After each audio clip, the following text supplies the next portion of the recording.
Oh, yeah. 96.1 Styling. It's almost 4 o'clock, people, Central Standard Time, by the way. And so, Steve-O. So, I have to admit, the last time that you had messed with the volume control on that, something is weird with the noise cancellation on the microphone and the headphones. I heard about every third word, and it sounded like PSK, like Schoolie D. And that's all I can tell you. That's what it sounded like. I was like, oh no, it's actually worse. I was like, I don't know what's going on here. Yeah, we got some kind of weird shit going on with the audio control for some reason. I don't know if the computer updated or not, but that was Cali Swingin'. Shit. I was nowhere close. Yep, that was Cali Swingin'. Damn, man, I could hear about one every third word, and that was about it, dude. I was like, I'm looking around like, what the fuck? Yeah, because I was like, man, when I play this, if you don't get this right, man, someone gonna beat your ass in Kansas City. Yep, no, Cali Swing is good. I've actually heard that, so I know exactly what song you're talking about there, but I couldn't hear it. Like, on God, I could not hear it. Yeah.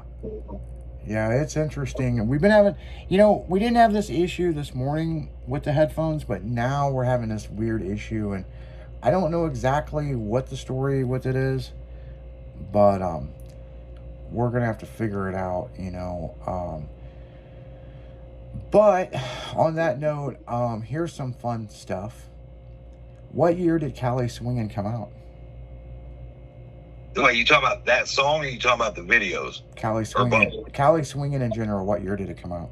Oh shit, I'm gonna probably have to say like 1989. 1989?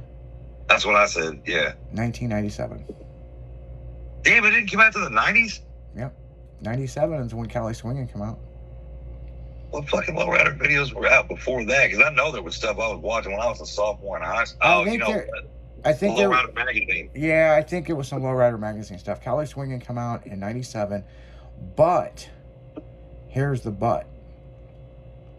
Who did the first? That right there is the original, the OG Cali Swingin' song.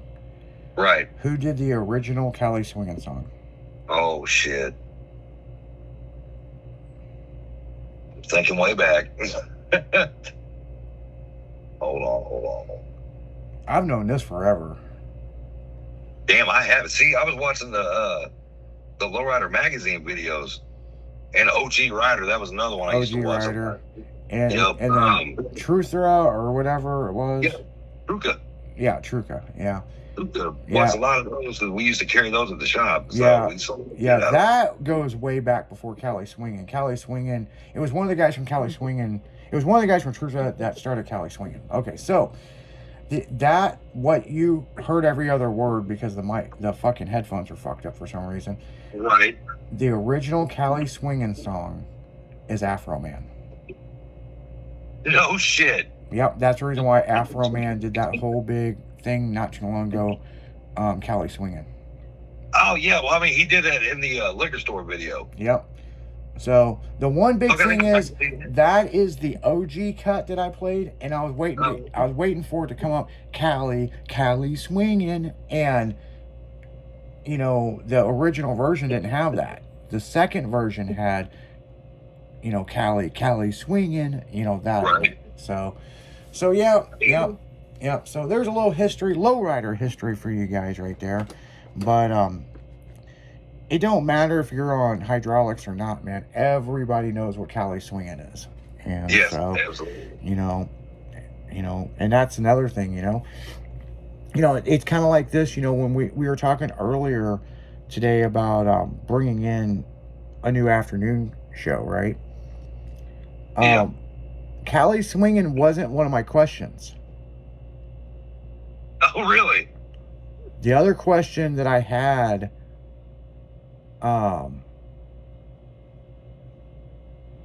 straight across the board, Hmm. if you're riding on a dunk and big old blades, Right. where are you from?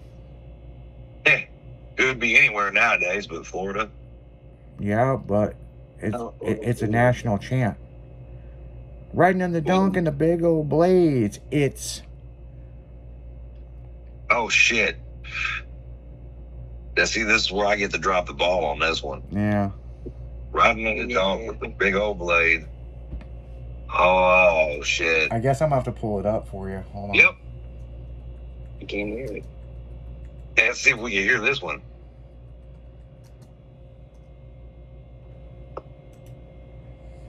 See, we get to discuss technical difficulties on the radio. That's awesome. Here you guys go, right here. Right. If you're riding in a dunk on big old blades, and it would be this.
That is the national fucking chant for fucking Florida if you're a dunk. No shit. Yep. Coming through with the big chrome blades, it's the East Coast Riders. Yep, the East Coast Riders. Okay, so that was they had their own damn videos. Yeah. I do know East Coast Riders videos. And here's the thing that'll fuck you up. Remember goofy ass Nick that worked for me? Yes. That is East Coast Rider Nick. I'll be damn, I did not And know I that. said a joke about going to the hood and filming cars and putting it on video. And he fucking went to Florida and did. And he met these guys, which is ECR. Right. Okay. East Coast Riders. Yeah. Okay.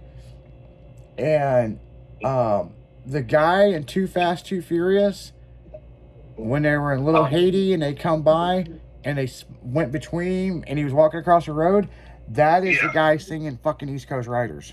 I'll be damned. Okay. All right. Yep. So when we went down to film fucking Too Fast, Too Furious, we met these guys. And Nick met these guys because they were on set. I'll be damned. Okay, cool. And I made that joke about filming cars in the hood, and big as shit, he went down there with our fucking equipment and filmed the first East Coast Riders. He was like, shit, I thought you were serious. Yeah, because it was shit that we didn't use in the Slick Chick DVD. And, they come out with the anthem, they come out with all this, and it fucking hit. And that's when I got the contract for Miles to do the Dub Magazine tour. Oh, okay. And then from there, East Coast Riders had toys in all the toy stores. Well, how did that happen? Because of me. Yeah, because Jada and Dub. Because I worked with Jada. And I hooked Nick up with Jada. So there's a lot of history here that it's funny that we bullshit and talk about it. But if people think that they know me, you don't know all the business deals that we did on the back end. No. And shit was out. You know what I'm saying? Dude, I was Right. so happy when I seen East Coast Rider toys and fucking Target and Walmart. Yeah, that shit was cool. I had a bunch of them. Yeah. Actually, Nick had a few. My oldest son had a few of them, and now Zachary's got them Yeah, all. and what's crazy about that is Big Lou from Jada Toy, which Yeah. was Mr. Dub City, that's Yep. when we started doing all the lifted cars with the Lambo doors and stuff. Yeah. So yeah, I mean, there was a market for it. And Jada was like, yeah, let's do it, man. And Jada was the biggest sponsor of the Dub Magazine tour. So yeah, I mean, and what's interesting about the Dub Magazine tour, that contract was not through Ralph. No shit. I got that contract on my own. That's what Right. kind of pissed Ralph off. I can see that. Because they offered me the contract, they weren't interested. At first, they weren't interested in Outlaw Roadshow. They were only interested in me. And I will tell you another history thing, and you guys can look this shit up. Every Dub Magazine show was done on Sunday for a reason. Oh yeah. They were done on Sunday because that is the day that nobody gangplay is. It's a church day. It's a neutral day. Yeah, that's true. I come up with that in a fucking meeting, okay? Yeah. Because every Dub Magazine tour show, there was never a fucking after party. Well, there was at first, and then we started having issues on Saturday night. Right. On Saturday, since it was an urban show, to make it neutral for everybody, that is the one day that is banging free. Right. And so, yeah, and I knew that going into the meeting from growing up in East St. Louis. Right. So, because originally Dub Magazine show was going to be Friday, Saturday, and Sunday, and how much they were going to charge for the stadiums and all this shit, they just didn't have it in their budget. And I said, Sunday's going to be the cheapest day. And they were like, okay. And I said, yeah, but that's the day the gangbangers aren't shooting each other because it's church day. Right. You know, it's peace day. Everybody goes to church. Mm-hmm.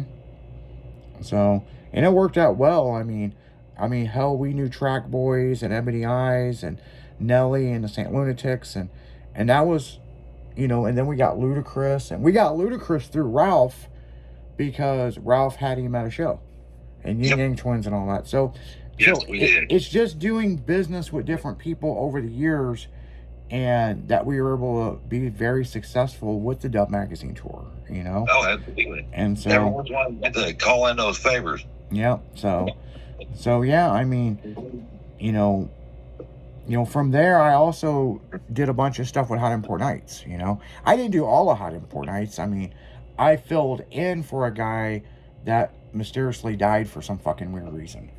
Jesus. And yeah, that was a whole nother story. I know kind of what happened, but the guy died and they need somebody to come in and fill in, and they paid good money.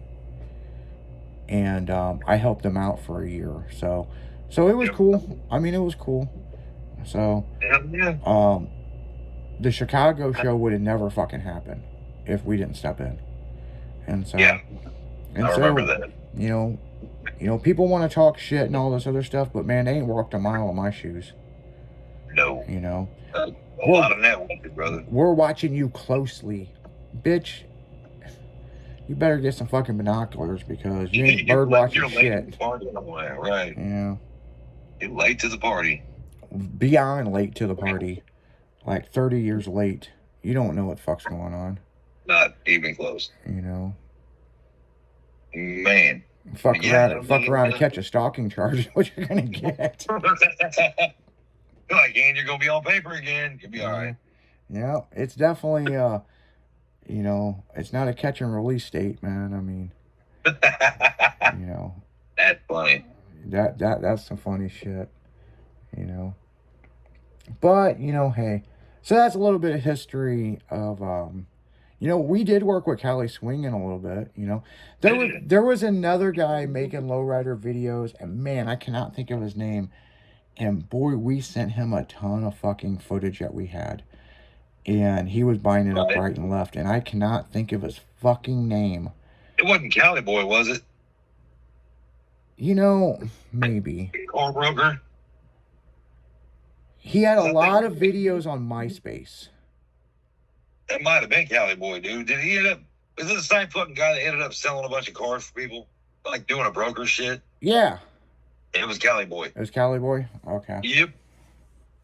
Yeah, because that guy traveled all over the place. Hog. Hog did it also. Big Hog or Mr. Hog, whatever his name was. Yeah, I've got the guy's name in my email. But man, this guy traveled all over on his own dime. That was Hog. Yeah. He was in Kansas City a lot. Him and Dan are from Down for Life Car Club. But the guy's they're from California. Yeah, yep. Yeah, he's from Los Angeles. I think that is Hog. Yeah, matter of fact, he's from Long Beach is where he's from. Yes. And his biggest thing was he had filmed everything from Mexico through California, and he just said, fuck it, man. The lowrider clubs were putting him up in hotels and stuff just to film these other chapters of vehicles that nobody had ever seen. Yeah. Yeah, he'd been out to Kansas City a lot. A whole lot. Young Hog, that was his damn name. Yeah. Yeah, because some of the stuff that he filmed in Chicago, it was so rare to see these cars in public. And he did the one by the riverside with that red Regal. It was either a Regal or a Cutlass. Now I can't remember which one it was. Put it on the back bumper up there. Yeah. Yeah, he did a really good shoot in East St. Louis of 314 verse 618 underneath the bridge with that big bonfire. Oh, yeah. That fucking video that looks like a music video. And it wasn't. It was a fucking Saturday night underneath a bridge. Right, yeah, just actually out kicking it for real. Yeah, very few white people down there, man. I mean, right. You had to have a ghetto pass to be down there, man. Right, Travis. And what's funny is if you actually, I wish I could find that video on YouTube. You could see my my OBS that was pink. That was body dropped in the background. Yeah. You know. I've seen the video. I know exactly what one. I like how people was like, man, whose chick's truck was that laid out? Like it wasn't, Dick. Yeah, it was laid out on 22-inch spinners, man. That's how far back that goes, man. Oh yeah. Oh, Davins or the Spintex, one of the two. Yeah, they were Dub. Of course, you know they were Dub because who I worked for. Oh, right. Yeah, you know, if I need a fucking set of wheels, man, it was just a phone call away to those guys, you know. Right, I want to get like that with Dayton eventually. Yeah. I'm just saying. Yeah, just a phone call away, man. I need some fours, man. I need some fours. I remember calling, and then we needed 28s for this Escalade we're doing. And he's like, I don't have that style in 28s, but I have 30s. And I'm like, man, we can't afford the tires. You know? Okay, exactly. And he's like, hold on. He goes, we'll have them mounted and sent to you. And I was like, thank God, because mounting a 30-inch fucking tire is a bitch. Oh, yes, the fuck it is. And so I went back up in the shop, and I was like, will the C-notch clear a 30? And they're like, yeah, but the tubs, we have them tacked in. I said, you better fucking move them up because I got 30s coming. Right. And we had no idea if this thing would lay out on 30s. And lay out. Oh, Jesus Christ. And we had Z'd the front end of this SUV, and it laid it. I could not believe it. But you know how like when you body drop, you have a little wiggle room? There was no wiggle room. It laid and it was done. She laid down. That was it. Yeah. There was no fucking laying the body and dragging it, man. So no, hell no, not on 30s there wasn't. Yeah, you would have stepped down to 28s, man. You could have laid rockers on the ground. Well, the whole thing was to do 28s on drag blocks. Yep. But you know, all he had was to send 30s. You gonna argue with the fucking guy? You know, like no. Like, here's a set of wheels that's worth $8,000 more for the same price. Yeah. Well, goddamn, a fucking 30-inch rim at that time was $7,200 each. That's without the fucking tire, people. Right. I mean, the tire was another $2,000. Right. That is each wheel. That is not a set for $7,500. That is each rim is $7,500. When he told me he got 30, I was like, we can't afford the tires. I'll tell you right now. Right. And he goes, we got some tires we can put on there. And I'm like, Mountain Balance? And he goes, yeah. And he goes, I'll get them out to you, man. You'll have them within a week. And remember when that pallet showed up, I was like, damn, look at these, man. And what the fuck am I gonna do with those? yeah, they were they had the slots where you can make them floaters or you can make them spinners. Right. And I Hell thought that yeah. was cool because the inside thing had that slot that you could put the weight in it. And I thought that was a cool feature that they had. But Hell yeah, it was. That's all neat. yeah. And then we did all that shit. And then the truck was done. And then we did the vinyl Dub City on the side of it. And then it went right out to a show. Matter of fact, it was in their booth. So. Oh, shit. Why wouldn't yeah, it be? yeah, it worked out pretty good. Why wouldn't it be? Yeah, but on that note, guys, the DJs are here. They're going to be taking over for the drive time home. And then tune in tonight will be Tailgate or not tonight. That's tomorrow night, man. It's Monday. Yeah, Leslie will be here. Leslie will be here. Girly Girl Leslie, kicking it with Leslie tonight. And tomorrow's Tailgate Tuesday. So there we go. Man, it's been a long week already, man. It's only been day one, man, of Monday. So this weekend threw everything off, bro. This weekend was very nerve-wracking and stressful for me. So yeah, make sure to tune in tonight. Kicking It with Leslie will be on from 7 to midnight. Then Sonny will be taking over for the overnight cast. So you guys keep it styling because you know we will see ya. See ya.